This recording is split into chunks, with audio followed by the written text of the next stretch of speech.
What's up everyone, my name is REDRUP and this is the It's Not a Phase podcast. On this episode I'm joined by Matt Kennedy and Josh Withenshaw of The Dangerous Summer to talk all about their brand new album, Coming Home. We also talk about their choice of signing with Rude Records after initially planning to be an independent band for a while, the Drinkers Club, working with producer Will Beasley, progress on a follow-up which is planned for 2023, and loads more. Before we get started, let's cover off the boring stuff. If you enjoy this episode and would like to support the podcast, please consider subscribing, rating, and leaving a review wherever you're listening to this. We also have a Patreon, where everyone gets access to each episode a week earlier than everyone else, and a merch store too. You can also follow and reach out to me on social media. All of the links can be found at itsnotaphase.co.uk. That's itsnotaphase.co.uk. And with all of that out of the way, let's jump right into this week's episode of It's Not a Phase. What's up everybody? Thanks for joining me on this episode of It's Not a Phase, where I'm joined by Matt and Josh from The Dangerous Summer. How are you guys doing? Good, man. How you doing? Thank you so much for having us. Yeah. No, thanks for coming on. Pleasure to have you. So obviously the big news for you guys is the brand new album Coming Home. Your first one since signing over to Rude Records. How are you kind of feeling about this album now finally coming out into the world? We're super excited. I mean, as I was telling you before we started, we went into the studio in Richmond, Virginia this January and started working with our producer, Will Beasley. And we had just been dying to get into the studio with Josh, our touring guitarist, but now in the band. He used to be in a band called Every Avenue. And then Christian Zawacki, our new drummer. So it was our first time writing with the guys, and everything came out super kind of quick and natural, and it's one of my favorite records we've ever made. So I'm just really stoked for everybody to listen and see what they think. Yeah, wait, the hardest part. Yeah, wait. I just like sitting on a record, it's like, let's just get it out. I can't wait for it out there, you know. Yeah, please. So you guys have been sitting on this since January, did you say? Yeah. So we came into the studio for like 6 or 7 weeks. It's like January and a little bit of February, and I mean, it's just a long process of getting it mixed, doing all the artwork. We, even though we work with Rude Records and they're a fantastic team, that they have worked their butt off on this record and really helped it kind of come to fruition. But we do a lot of stuff ourselves too behind the scenes. We self-manage. Before Rude, we self-produced. We, we even funded our own last record and stuff, and then did our own distro. So it's just a lot of work. So Rude Records is really helping out now, and they're pushing us out into the world, and they're badass. So you just mentioned before, like you were with the previous record, the EP, you kind of did a lot of that yourself because you went independent for a little while, didn't you? We did. Yeah, we did. We were on Helpless Records for even before I joined the band. AJ signed Helpless when he was in high school. He was 17 or 18 years old, I think. And I'm pretty sure he might even have had to get someone in his family's permission to like sign the contract. That long ago. And then so right after high school, instead of going to college, he started touring right away. And then I joined the band in 2012. Josh has been playing with us for years too. And yeah, we were independent for like 2 years, basically during the pandemic. And Helpless Records had approached us and asked if we wanted to re-sign. And we were like, let's take a minute and think about this because, we had never tried this before, before doing it when we were in high school and stuff. But man, like we all used to work our asses off growing up, slinging seeds out of our backpack at school, at the mall, like passing out flyers, boots on the ground kind of stuff. And yeah, so, the hustle's real. The hustle's real. We came from that kind of, DIY mentality when we were younger. And so we're like, why can't we take all the things we've learned throughout our career and apply that the same way, just on a larger scale? Mm-hmm. And until Rude Records approached us in 2020, and they did want to sign us then for the EP, but we wanted to hold off too. So we waited 2 years. They finally, offered us something that was super fair and kind of benefited both parties and stuff. So we agreed to work with them, but it was a rough 2 years, but it also, we were working directly with people, with our fans and with everyone we interacted with. If you got a piece of merch or anything, it was directly from us, packing it, us sourcing it, us spending money out of our own pocket to make it all happen. So it was a lot of fun. It's a learning experience. So what kind of made you make the jump to Rude then? Because I think at the time when you guys first announced that you were like free agents, you guys like seemed like really excited to take it as an independent band for the foreseeable, really. Well, they it's crazy. They offered us, even though we do want to work with them for a long period of time. They offered us a deal. It's just a few years. We got to retain the rights to our masters, which just doesn't happen. I think maybe they offered that because we paid for the recording originally.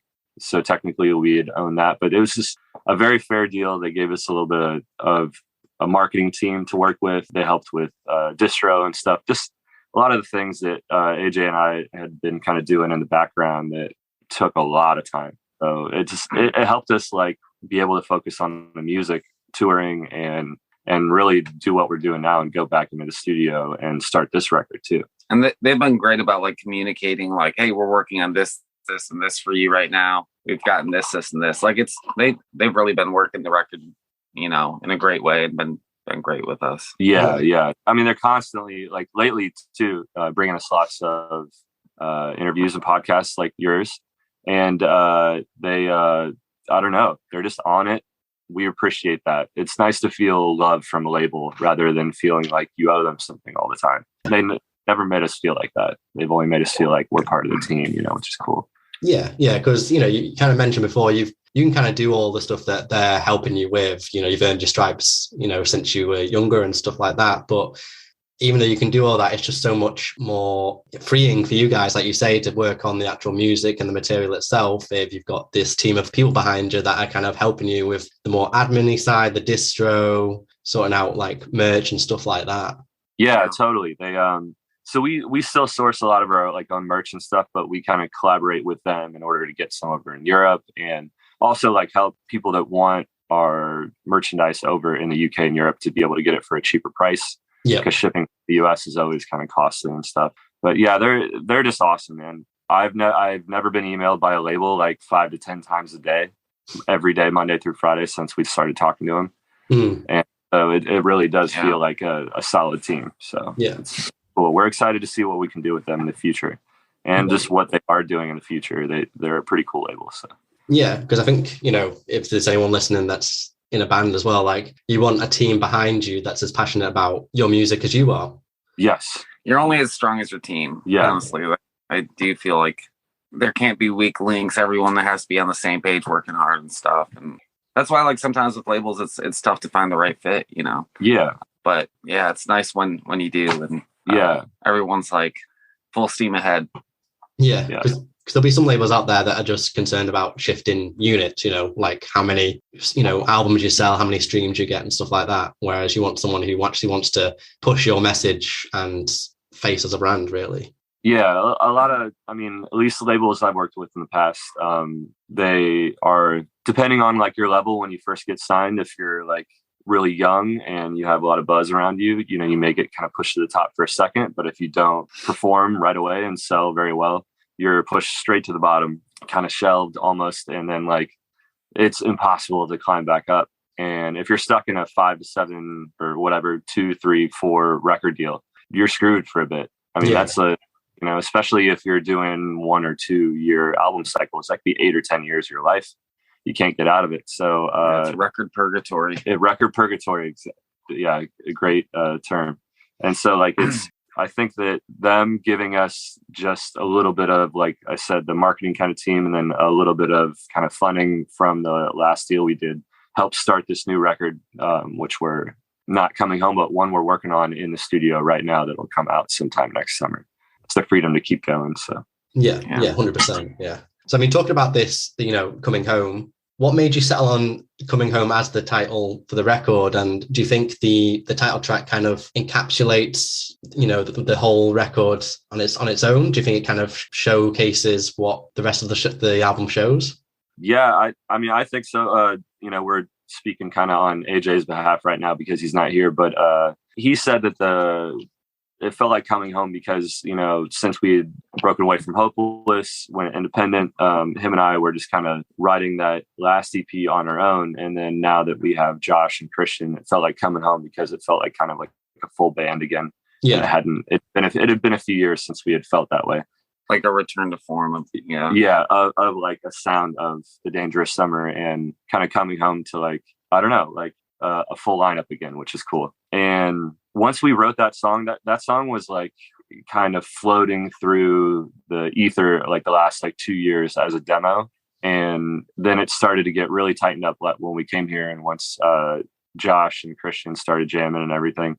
And then once it came together, we were like, oh shit, even though we were only like maybe a week into the writing process of that record, we knew that was going to be the first song. Yeah.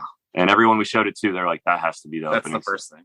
Yeah, especially once like Will, because Will, our producer, was like, hey, in the beginning, what if I just kind of slowly turn this the piano riff that we did like up like it's a record just being started. I was like, all right, shit, we got to use that. So it set the tone for the rest of the record. Absolutely. Sure. Yeah, it felt like this is like a jumping off point, you know? Yeah, and it definitely acts like a strong opener as well, I think. It's like one of the strongest openers throughout the discography that you guys have got so far. Thank you. Wow. I really appreciate that, man. Thank you. It means a lot. We've, that was our 6th full-length record. We're working on our 7th right now. We feel insanely lucky to, be in our late 30s and still making records, being able to tour around and play for everyone. It's still our dream from when we were kids. So we feel very lucky to be doing it. Yeah, especially because there's the large majority of bands don't even get, halfway through a kind of career that's gone as long as you guys have. And some bands don't make it past like album 1 or 2, for various different reasons. But you guys are still pumping out material. And even like you say, you're writing another one right now, another record. Yeah, we can't wait, man. We caught the bug again. It does feel like we're kind of starting a new band, even though the stuff we're writing feels like it's a culmination of like everything we've put out. So it doesn't feel like too off kilter or anything, but I don't know. It's a lot. We're having a lot of fucking fun right now. I think the funny thing, at the end of recording Coming Home, at one point our producer was like, okay, you guys have the record, stop writing. And then it's still, there was like, we like wrote like 3 or 4 more songs like the last few days. And he's like, guys, seriously, like, we don't have enough time for everything. Like, and I feel like we were just like hitting a stride at the end. And that's why like, when we realized we had some time, we're like, let's get back in the studio. We're still like, let's go. So it's been really fun. I'm glad that excitement from Coming Home has carried over into this session and stuff. Yeah, everyone had, a few months off for the summer and stuff. We feel recharged, and now we're just ready to hit it. We have basically this recording session straight into our UK European tour. When everyone lands, we have 2 days to haul our ass to Denver, where I live, and start the tour in the US. And it's like a 2,000-mile drive with all the gear and everything. So it'll be a while. We get there, and then we're on tour all the way until almost like December 1st. So we've got about 3.5 months straight. So, and I couldn't be more excited. So basically your rest of the year is already planned out for you. Yes. Yeah. And then we'll go home for Christmas and probably sleep for the entire month. Sounds like you're going to need it. Yeah, we'll be pretty tired. Yeah. From the amount of writing you said you guys have got, you've just kind of got that itch. It sounds like you could have done like a double album, really. I mean, we've even kicked around the idea. I don't think Will would be into that one. But I think if we mentioned that, it would probably stress him out. We're a lot for our producer, Will. Yeah. Well, because we like, I think there's something special about all living in different cities. Mm-hmm. Like all 4 of us live in a different city. So we're only seeing each other when we're touring or when we're writing. Right. And it's an excitement because you haven't seen your buddies, your kind of family in a while. And then once you get together and you start playing, you're like, you just feel the exact same as you did, 4 or 5 months ago, the last time you saw each other. So I don't know. We're stoked. It's just kind of coming out right now. Like, so I'm hoping that keeps rolling the whole 4 or 5 weeks we're here. So what's it like working with Will Beasley as a producer? Obviously you went back to him for this next one, so you must have enjoyed the experience. Will is the shit, man. He's amazing. We love Will. He's so easy to work with. I think he understands us and kind of lets us we're very chaotic in our writing process sometimes, and we're pulling cables and moving stuff around. And he really gives us the space to be ourselves, figure out our process. And it's he always has the right thing to say when if we're getting stuck on something, we're no, got it. And he's like, have you thought about this? And he just always has that perspective. I feel like he's just so familiar with us as individuals and us as a band that it's so smooth. We love working with Will. It's nuts too. So he was kind of the protege of Paul Levitt, who did Reach for the Sun and Warpaint and a lot of our earlier records. And then Paul Levitt worked with Brian McTernan, who my old band, The Graduate, used to work with, and he did like Thrice, Circus Survive, like all those bands. So he's the third in a long lineage of producers that all have the same style. And that never happens. I mean, in my career, at least, like usually everybody is so distinct in their style. All three of these people, though they're a little different, they have that same sort of like kind of workflow, and it's really cool. Yeah. Makes it really comfortable for us. Will's only like 26 years old. Yeah, I think maybe, and he started doing it when he was 18, right out of high school. Right. Got an internship with Paul Levitt, and then he studied his ass off and listened to every single thing that man taught him. Yeah, and then he took over, and now he's like an amazing producer in a big, beautiful new studio. It's infuriating how good at music he is. Yeah, it really is. He's also so like good. The best bass player and guitar player ever. Usually producers, like they'll have a great ear and they'll be able to kind of show you what they mean. But like Will can rip better than we can. Yeah. He's this. If I ever struggle with part, I think it's like, oh yeah, I think it's just like this. It's like this. Yeah. And you're like, motherfucker. But yeah, he's this, he's an amazing dude. And he's a lot of fun. He has a kind of the same sort of temperament that we do. And he makes us feel just naturally like comfortable. And that's the most important thing for us when we're writing. Yeah. Yeah. And we need to live in the studio when we write. We've tried other stuff. We'll send songs back and forth. We'll do whatever. We want to live here. We want to eat, sleep, and breathe a record when we're making it. And so we are living here right now, and we're sleeping here in the studio. We were up till 6 a.m. last night working on stuff. Okay. Wrote for 18 hours yesterday. We wrote for 18 hours literally yesterday. So, and it was fucking awesome. I hope we do it again today. Yeah. So basically when you're in the studio, the album you're making, that is your life for however long you're in the studio. Yeah. I mean, Josh just got married not too long ago to his longtime girlfriend, fiance, Becky. I have my wife, Tiana, back home in Denver. We talk to them as much as possible during the day, but when we wish we were with them too. But like when we are here making our record, it's your life. Yeah. It is everything you do. Like I have to remember to call like my family, my parents or my brothers, because sometimes I'll go 4 or 5 weeks and it's just the whole thing is gone all of a sudden. Oh, wow. I think it's a cool process though. Cause like what you get out of it is like coming home.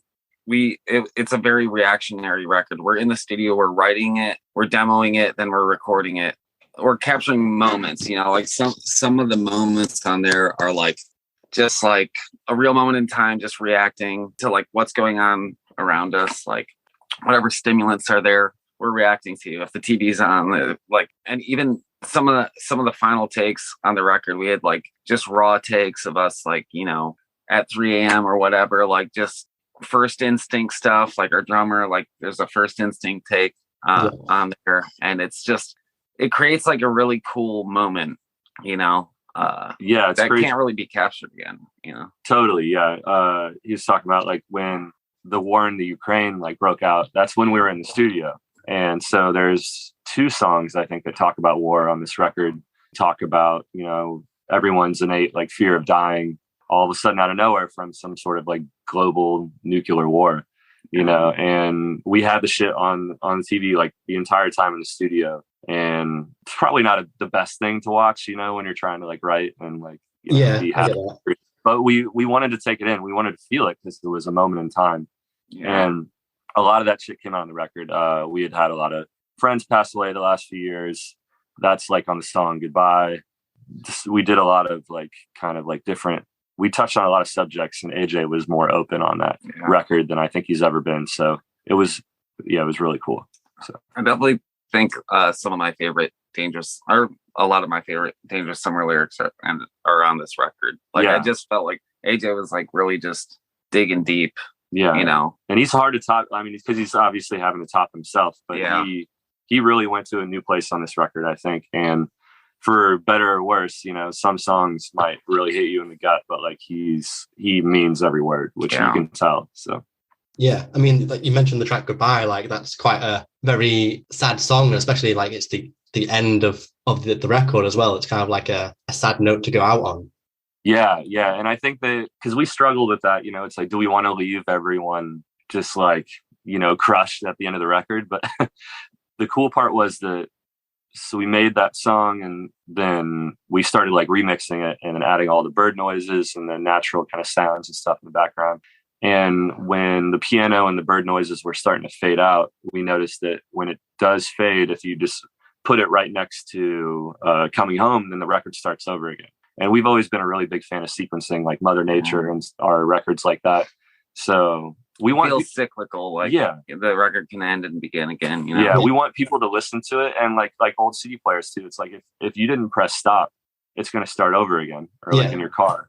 And so we always want people to do that and really like listen to the record a few times, or like really take it all in as a whole. I know everyone like loves to listen to one song at a time, but we're always striving to make a record where you can comfortably sit back and just kind of close your eyes and listen for the end 45 minutes or whatever, and just kind of disappear for a minute. Yeah, we all love album full, so like we try and think about those little details of like song placement, sequencing, all that stuff. And we're never just trying to write like a single or anything like that. Like we obviously have to pick and choose them when we listen to the record, but we just want it to be one like moving piece of like that moment in time.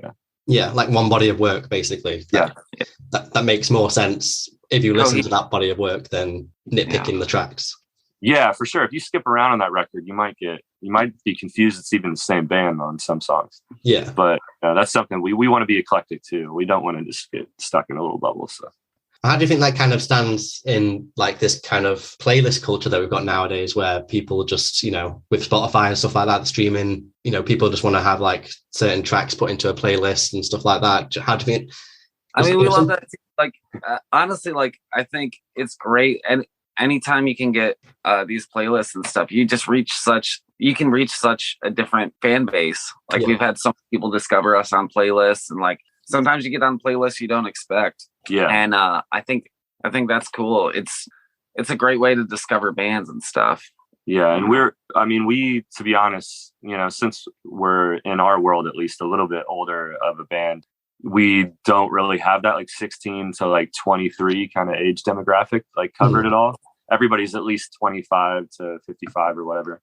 And through Spotify's, like playlisting and stuff, at least on the last EP and our new record now, Coming Home, we're starting to get some people coming to the shows that are 18. And it's been a long time since anybody that was 18 has been coming to shows. And that makes us happy, because it's like they just found The Permanent Rain on a playlist, or like one of the Emo Forever playlists or something like that. And we're stoked because like, it's like, hey, like, welcome now. Like, we're still going. We still have a lot of stuff to say and a lot of material to put out. Mm-hmm. So, welcome on board. It's kind of fun to get some younger people coming out. Yeah. Connect with them. Like a whole new generation of Dangerous Summer fans, basically. Yeah, which is sick. Yeah, because we appreciate everybody we appreciate everyone to come with us like on the entire journey. But it's so fun to meet somebody that's never heard it, and then they're like, oh shit, I have 5, 6, 7 records to go back and check out. Yeah. What I love as well is with Coming Home is the cover artwork. It's just so like bold and colorful. Yeah. Can you talk to me about that? Like, who did you go with to get that cover artwork done? Okay, so it's a cool story, because like AJ says that every record, the artwork kind of like finds us somehow. And like when we were in the studio doing Mother Nature, AJ, he was actually born in Hawaii. He was we call him military brat over here. His family was in the military, so he was born in Hawaii. And so he follows a lot of surfers and people from Hawaii on Instagram. And he saw the world's biggest wave contest, and this badass dude named Kai Lenny that surfs for Red Bull. He's like bombing like the world's biggest wave, and he won like the world's biggest wave that year. And this epic picture is blue water. That's a real picture, the cover of Mother Nature. And so we reached out to Kai Lenny's team and his photographer, and instantly he listened to the music, and like right away he was like, yeah, sure, no problem. You guys can use the photos. And that just doesn't happen. Yeah. And so like we knew there was some kind of special connection. And then with this one, it's a guy named Wavy Dan. Right. He's a incredible graphic artist in LA. He's worked with Kanye West, a bunch of other people. He is a friend of our friend, Chris Block, who's like a videographer and photographer. And when Chris heard our songs, he was like, I know exactly who you need to call. You need to call Wavy Dan. Yeah. And then so we sent our record to him. didn't even give him any direction at all. Just basically said, hey man, like listen to this and see what you think. And then whatever you come up with, like, I'm sure we'll probably love. And then that was his first try. Okay. That doesn't really happen, does it? No, never. Yeah. Not with design work. Usually it's 2-3 times, a lot of times we try to pick and choose the people that we feel like are gonna express themselves without any direction because they're so good. But sometimes it doesn't work still too. But yeah, he like literally at first try, he got the image with the star guy with the dude on the boat floating through the air, and then the boy with the balloons. And we were like, holy shit. He brought such a cool aesthetic to it. It's like, he just brought like, there's like a youthfulness to it. There's like a sense of adventure and like also like a sense of like trepidation and fear because this guy's like stepping out with these balloons and it's like, like, is it gonna float? Like, and it's like, I love like how he captured that moment where it's like, he captured so much in like just an image, And it's, for me, it's like how the record makes me feel when I see that, like it perfectly coincides with it. Mm-hmm. So it's like, I never saying, like just jumping out into the unknown. Yeah. The unknown. So, like, it's like it's cool. And then the guy on the boat reminds me of like old, like Pink Floyd, like kind of artwork. Like, man, that dude's on another level. I really hope we get to work with him. He's really, really great. He's very young too. He's like 23 or 24. He's a very talented artist. Wow.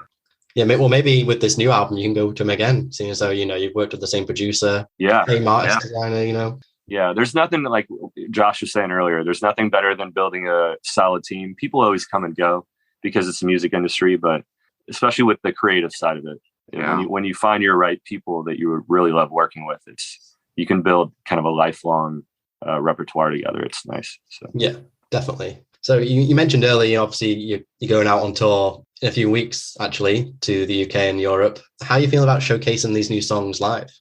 I can't wait. Yeah, I cannot wait.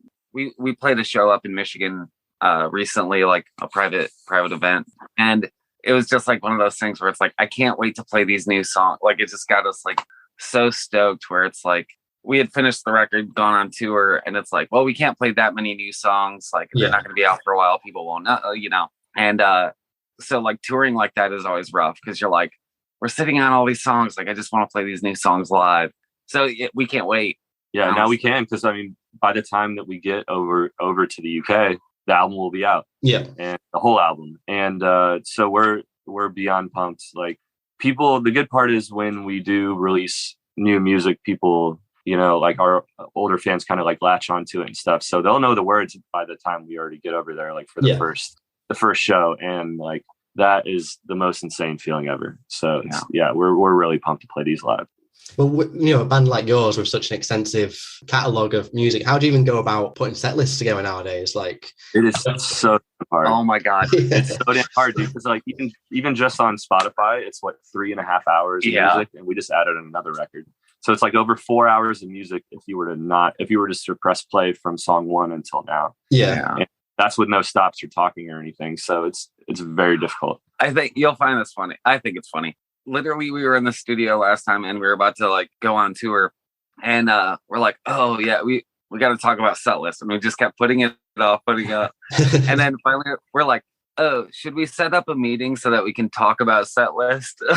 And like, we're like, okay, we had to like schedule a time just so like we would actually sit down and do it, because it's like, picking babies and stuff. It's like tough. It's so difficult, and every record represents that exact moment in time. So since we're constantly writing and stuff now, like, we want to play the new shit. Yeah. And so we're doing our best to give everyone what we think that they would like to hear, what they say that they want to hear, like online and stuff. And we'll even kind of go through our top like 20 on Spotify on the artist app, so you can kind of see the top 20 plays. We'll try to play as many of those as we can, but I mean, we do have a deep wanting to play as much new shit as possible. And we hope that when we do, we hope that people are cool with that, because we really believe in this record and Coming Home, and kind of in the one already that we're writing right now for next year. And so just judging on the response to Mother Nature, like, I noticed that like when we did the Reach for the Sun tour, everyone was having a great time. And then once we started playing the Mother Nature songs, the crowd kind of started lighting up again. Right. And I'm like, oh, this is the new record and they're into it. So like, I'm stoked that people are coming with us, even though that, we've been around for a while. So. Yeah, that's so cool because, so many bands, unfortunately, you have like the fans that just want you to play the old classics, like, the hit songs. So many fans, bands have fans that are like that. Whereas, like say, you guys have got fans that, are pumped about the new stuff. Yeah. There's always the diehards, of course, that like only like Reach for the Sun or only like one band. So that's totally cool. But like everyone else that kind of just discovered us recently, it's fun to have that excitement because it keeps you going. It keeps you writing as an artist. Yeah. And it keeps you being okay with being away from your family for 9 months a year, touring around and doing all that stuff, Yeah. So I feel like so many Dangerous Summer fans came up with the band where it's like the fans and the band grew together, which is a cool thing. So it's like, I think sometimes like each record means like is a different part of the band's life and their life, which is kind of cool, Yeah. There's a lot of tattoos and marriages, a lot of first dance songs, like a lot of that kind of stuff. Like we always try to take pictures with, and if you ever have a Dangerous Summer tattoo, come in and show us because we love taking pictures, and we're eventually going to put them like on a site or something like that. But it's cool to see how passionate people are about the band and AJ's lyrics, and the fact that they are willing to like tattoo that on their body for life is, it means a lot. Yeah. So. Well, to save you with like the headache of picking set lists and stuff, have you guys ever considered doing like a fan selected set every now and then? We have done that. We've done like Twitter polls. We've done some on Instagram, and we may do that again in the future. I think this next one, like we'll probably play a little bit of what we played on our last American tour, and then like start to pepper in these new songs because we really want to get them out there. There's, a lot of kind of, in our camp, at least, a lot of excitement about coming home, this new record. Yeah. And we're just dying to play some of those songs. And I think that hopefully people will be receptive to that because, like it's been a minute. It's been 3 years since we've been to the UK. We used to go 2 or 3 times a year, every year, like most of our career. And we've never been away from the UK for 3 years since like 2007 for me, or 8. It's been a minute. So we're pretty excited. Well, yeah, COVID had different plans for you guys that time around. So it kicked our ass for a little bit, but we're all lucky to be here and, pushing hard to try to start everything back up again. So. Yeah. Well, you also not long ago launched something called the Drinkers Club, which I think is like such a cool extra that, you can offer to your diehard fans. For anyone listening at the moment who doesn't know what the Drinkers Club is, would you like to explain what it is? Yeah. So the Drinkers Club is, we do like a meet and greet before shows and stuff. And like, I feel like this band is not the kind to like be like picture by, sign us by. Like, we don't want a big line or anything. Yeah. We're very personal. We like the people that come out to Dangerous Summer shows.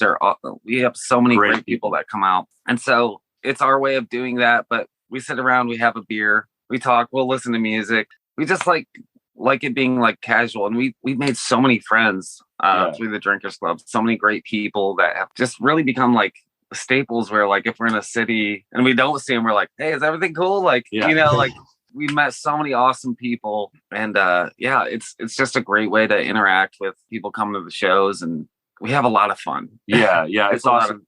We usually leave like 8 to 10 people.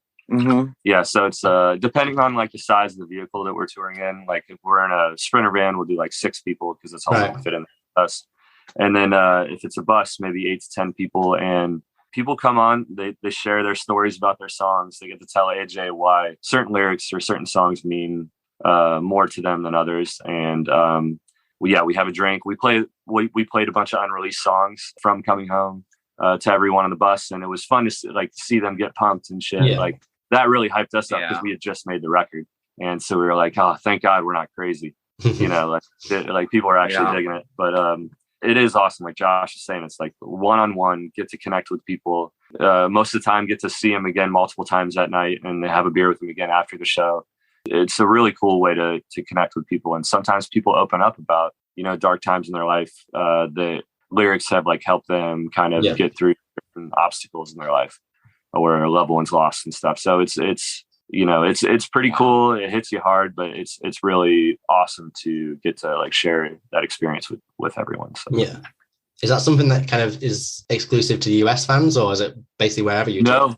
No, we're trying to do it all anywhere we go in the world from now on, because we love it. I feel like it's becoming part of the show now. It's it part is. of the routine. It's like, oh, we got Drinkers Club, and then Yeah, and there's so many different iterations of it. Like I know Neck Deep did like pizza and bowling, and maybe State Champs has done that. There's a lot of other ways that you can do it, and we did the traditional one.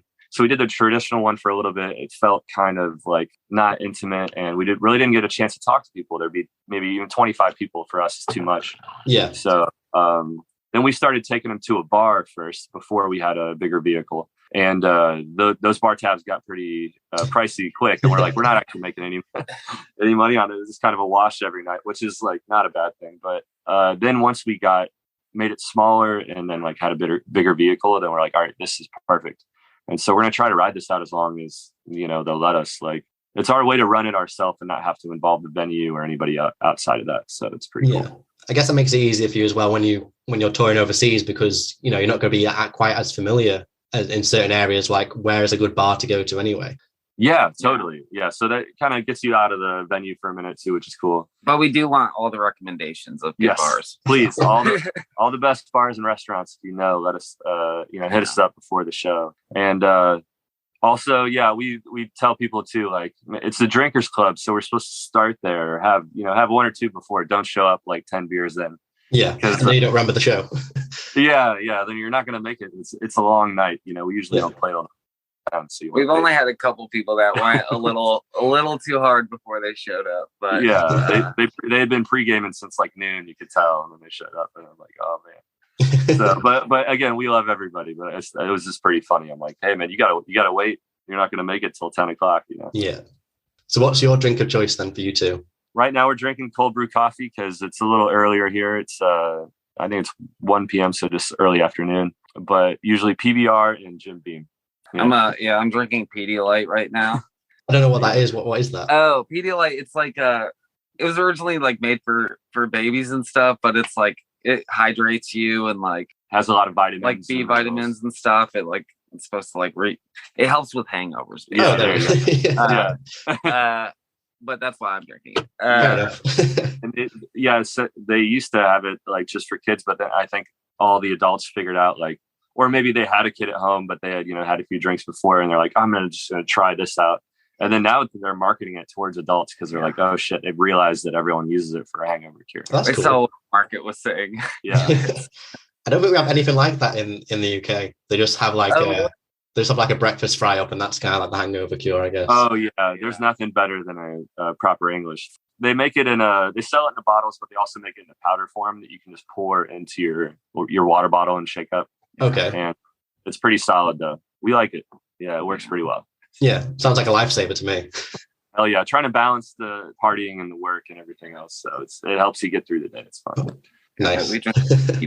Yeah, a lot of PBR. Yeah, we love PBR. We've been drinking that since since like I hate to say it, high school shows, and stuff. I know we're not allowed to drink before we're 21 in the US, but don't tell my mom and dad. Yeah.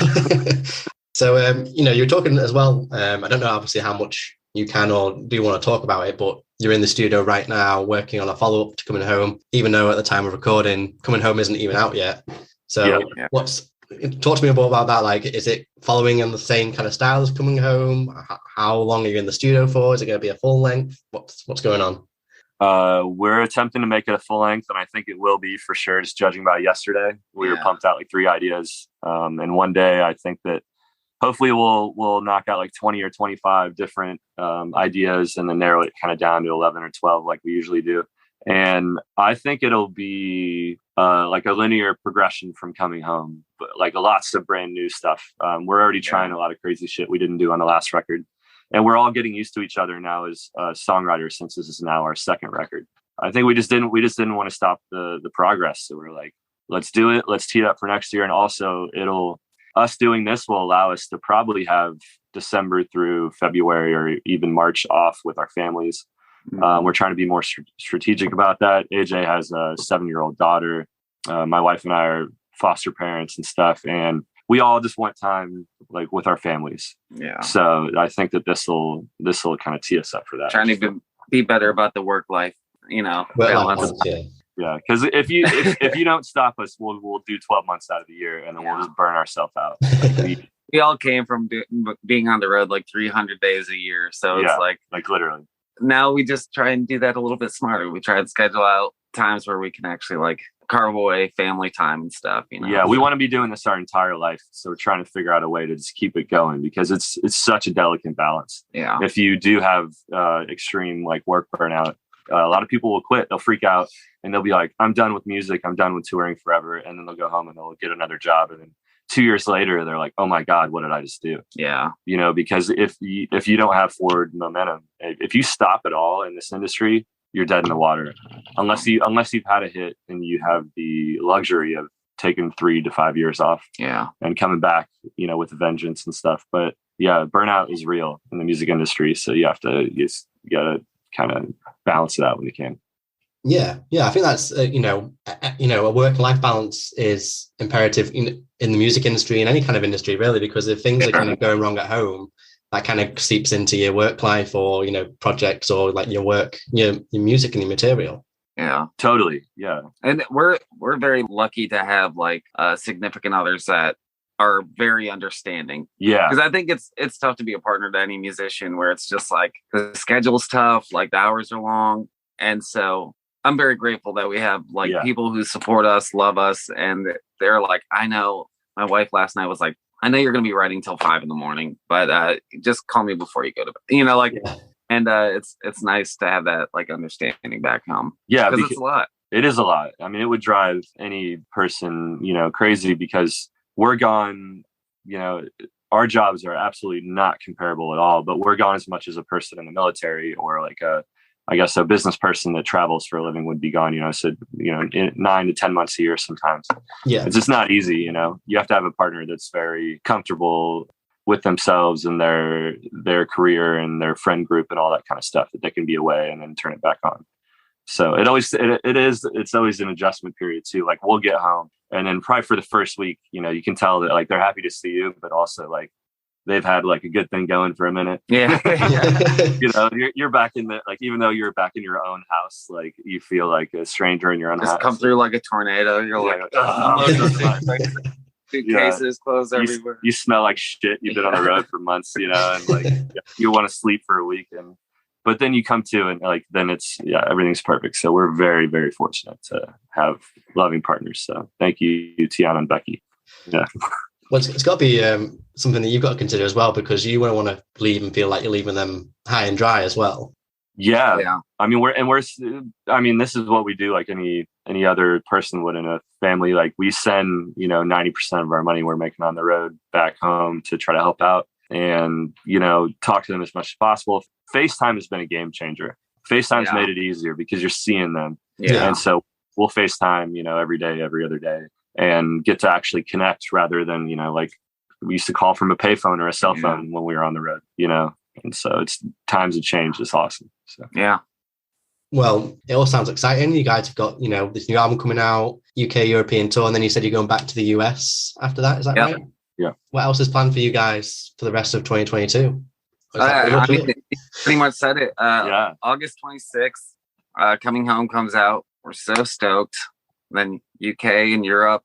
Yeah. And then full US tour. We're going to grind it out. We're going to play a lot of great shows, meet a lot of people. I'm excited. Oh yeah. And the US tours with this band from Canada called Like Pacific, and then another one from the US called My Kid Brother. They're both great bands, and we're stoked to tour with them and kind of get to know them and shit. And I don't know, like that's be a good lineup. Yeah, a really good lineup. And after 3.5 months of going hard every day, all day, like it's going to be nice to have that little break. And then hopefully next year we really want to hit it hard. Hopefully some festival announcements and stuff like that. So yeah. If you want to see any of our tour dates, any of our new music videos, even like check out what Rude Records has on their website, because they have a whole different merch lineup too for the new release. Either tdsmerch.com or thedangeroussummer.us. And all of our ticketing info's in there, the Drinkers Club info, everything's kind of all in one spot. So you don't have to kind of look around for it. So nice and easy to find.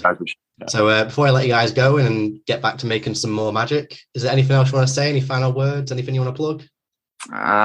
Just the new record. Yeah. Yeah. The new record. And thank you for having us on your podcast, man. We really appreciate it. So and just thank you to everyone that has checked out, I guess by now, the record. And, I hope to see you guys at the show, and let's have some brews. Yeah. Well, thanks again, guys, for coming on. Really appreciate it. I imagine the record's going to do great things for you, so I'm really excited. Hell yeah. Thank you, man. Thank you. Really appreciate that, man. Hope you have a good day. Yeah, you too. See you later. All right, peace. All right, brother. And that's it. Thank you so much for listening. If you enjoyed the episode, please consider supporting the podcast in any way that you can. We have a Patreon where you can get access to each episode a week early, along with some other perks, a merch store, or you can leave a review wherever you're listening to this. You can also follow me on social media or subscribe to the newsletter, where I'll send out each episode to you via email, along with regular playlists. All this can be found at itsnotaphase.co.uk. That's itsnotaphase.co.uk. Thanks again for listening, and remember, it's not a phase, it's a lifestyle.